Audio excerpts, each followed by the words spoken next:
আবিদ ভাই ডাকছেন কেন? দেখো, আমি অস্ট্রেলিয়া ফেরত চলে যাচ্ছি। আমার মনে হয় কথাগুলো আমি চিঠিতে লিখেছি, লতার এগুলো জানা দরকার। তুমি প্লিজ এই ছোট্ট ফেভারটা একটু করো না, প্লিজ। জাস্ট ওর কাছে একটু পৌঁছে দিবা, প্লিজ। আচ্ছা দেন। এই রাখ, পরে ফোন দিচ্ছে। আসসালামু আলাইকুম ভাইয়া। ওয়ালাইকুম আসসালাম। তুমি কেন আসছো? জি ভাইয়া, আমি তো লতার সাথে দেখা করতে আসছি। লতার সাথে দেখা করতে আসছো নাকি অন্য কোনো ধান্দা আছে? না না ভাইয়া, আমি শুধু দেখাই করতে আসছি। তোর ফোনটা দাও তো। জি তোমার ফোনটা দাও, যাওয়ার সময় আমার কাছ থেকে ফোনটা নিয়ে যেও। জি ভাইয়া।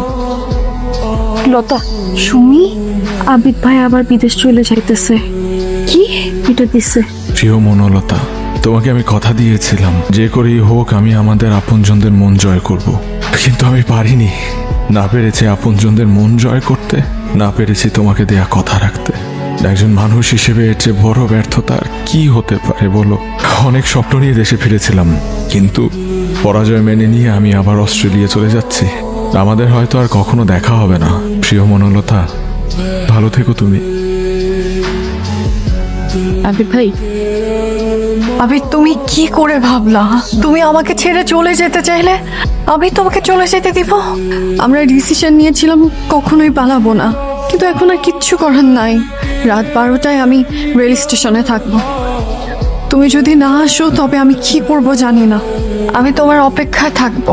স্বাস্থ্য, তুমি লতার কথা শুনো না প্লিজ।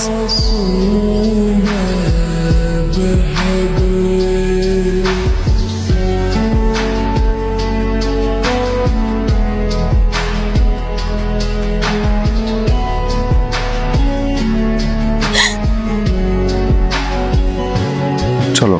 আপনপুর নিবাসী পিতা সৈয়দ মোরশাদ হোসেন, মাতা মোসাম্মদ ইশরাত বেগমের পুত্র সৈয়দ আবিদ হাসানের সঙ্গে আপনি এই বিয়েতে।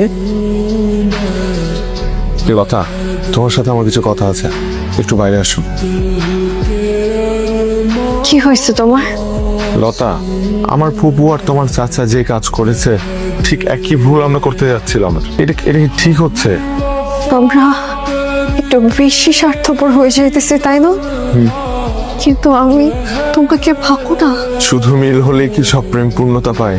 কিছু প্রেম তো অমিল পূর্ণতা পেতে পারে, পারে না?